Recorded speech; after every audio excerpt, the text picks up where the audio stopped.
الان اقل هست ایده که با در سطح زیر پس زندگی میکنم. پدر چی گفت؟ پدر سطح بابا پدر رو بچهش گفت بچه گفت جا پیسر تو سفره بینام ندیدی ولی دسترخوان بینام پدر زن و فرزندانش هم در خانه ندیدی جمع عیال و دیدی تلفان ندیدی فامیلای زن اگه کشتت بگیرن که خانه رومن آب این منه خودگاه گیریه کنم با من خود پدر این گیرم من گیرم جمع عیال و دیدی تلفان ندیدی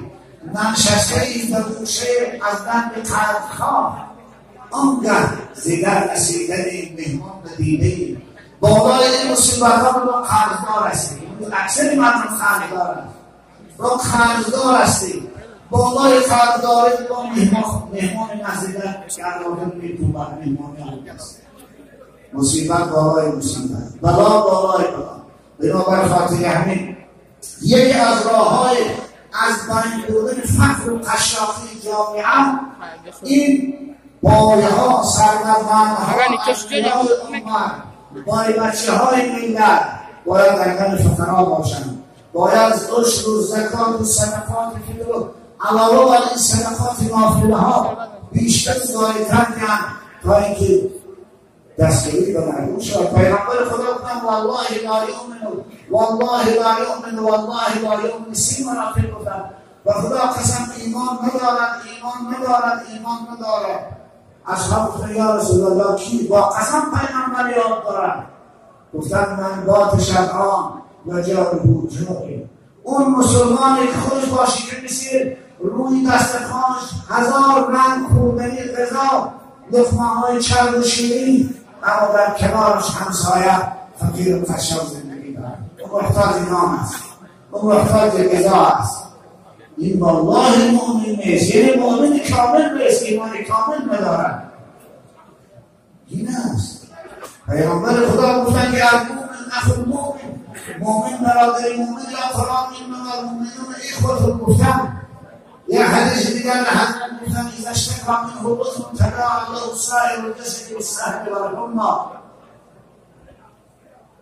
وقتی یک عضو در اعضای انسان بدن بیارد بگه تمام بدن بین خوابی میکشد عذاب میکشد رنج میکشد جامعه اسلامی کشور اسلامی بدانید باید بین آنها همدردی باشد باید همکاری باشد وقتی یکتش مبتلای فقر است وقتش مبتلای قشاقی است مبتلای غم است باید همه رو رقم خود بداند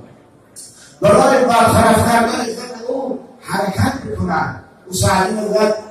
بنی آدم اعضای یکدیگرند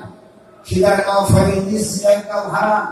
چه عضوی بدن آورد روزگار دیگر عضوها را نماند قرار تو که از محنت دیگران بیغمی نشاید نامد مهن آدمی این مضمون همین حدیث پیغمبر خداست و الا سعدی است که خوش میدونیم مضمون عالی بلند در این شعرش در این سیبایتش در این 6 مصرع تجسم میکنن این مضمون همون حدیث پیغمبر خداست که ترى المؤمنین فی توادهم و تراحمهم و تعاطفهم کمثل الجسد الواحد مضمون همین است خلاصه کلام و انبیای امت و اونهایی که ثروتمند هستند دو آیت همیشه مردی و زن داشته باشند آیت یک در تحدید بایه‌هایی که زکات و صدقات عشر نمی‌دهد خوانده شد البته وقت تنگ است یه لحظه از حیات رسول اکرم و شما میگویم انشاءالله دعا نکنم حضرت انس میگن که رسول اکرم صلی الله علیه و سلم در بخشش و جود و کرم و سخاوت آنقدر عالی همت بودن که ما سئل النبی صلی الله علیه و سلم عن شیء قط فقال الله هیچ چیزی از چیز دنیا پرسیده نشد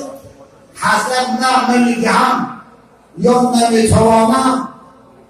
در فرهنگ ایشان در قاموس ایشان در زبان ایشان نبود هر کی برای احتیاج حاضر پیش ایشان آمد اگر می‌داشتم می‌دونم اگر نمی‌داشتم به او وعده می‌دادم گفتم فلان میعاد بیا انشاءالله ما حاضر برآورده می‌کنیم اونها سخاوت داشتن. حدیثی متفقون علیه از این حدیث حکایت میکنن حضرتی والله جابر رحمه روایتش هست یک عیال برای پیغمبر خدا یک لباس یک جامعه گفتن که حاشیه دار خیلی زیبا بود برای حضرت علی آوردن. یا رسول الله خواهش میکنم همین هدیه ما رو در تن کنید بپوشونید تا من در بدن شما بگیرم. پیغمبر خدا گرفتن پوشیدن. تو عیال رفتن. بعد از رفتن عیال صحابه گفتن که یا رسول الله ما احسن هذه الشمله،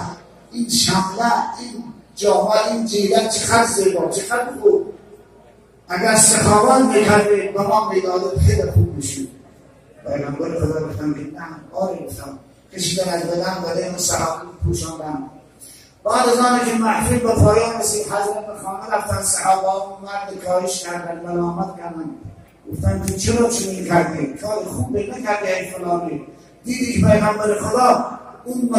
لباس بر بدنش خیلی خوب آمده بود، خوشم نگاه کردن، اشتیاقی به اون داشتن، احتیاج و نیازی به اون لباس داشتن، چرا شما از حضرت رو طلب کردن گرفتی؟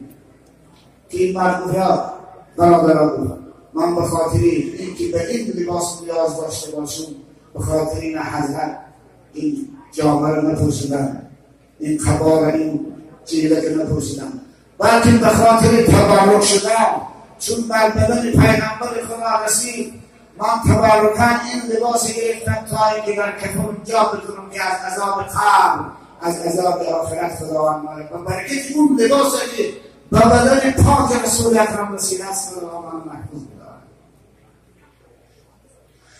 لحظه دیگری از زندگی و آخرین لحظاتی حیات پیغمبر و شما میگویم انشاءالله حضرت در بیشتر بیماری هستند، مرض الموت دارم، آخرین لحظه های حیات، شاید روزها و ساعتها به شما مونده است در حجره حضرت عایشه مادرم یا پیغمبر خدا که خیلی حرارت بلند داشتن، پس فامیش بلند داشتن از تأثیر زهری زن یهودی که در غزوه خیبر و پیغمبر فرامده بود. بدبخت حضرت عایشه پرسیدن یا عایشه تو کم عندنا من المال، ببین که در خانه ما چقدر مالی دنیا داریم. حضرت عایشه بعد از لحظه گفتن، بعد از مدتی گفتن یا رسول الله سبعت بنانی، همگی 7 تنگه است، 7 تنگه یا رسول الله در خانه است. حضرت تصدقی بها، بایهای امت، اغنیای امت باید به این گوش بگیرید. گفتم تصدقی بها فإنی، زیرا من نمیخوام در خانم این پول باشد، این 7 تنگه باشد با خدا ملاقات بکنم. من الان به لقای الله، به لقاء الله با دیدار پروردگار رفیستادم. بنابراین تصدقی بها، برای ما رو به فقرا و مسافر صدقه کن، خانه خالی کن. بعد این حضرت بیدار شدن، بیحال شدن، بیهوش شدن، چند مدت باز به هوش آمدن. به هوش آمدن با همین سوال کردن. ببینید عنایت ایشان، اهمیت ایشان تا این حد که در اون لحظه بسیار آدم به تواضع جان است. پرسیدن که یا عایشه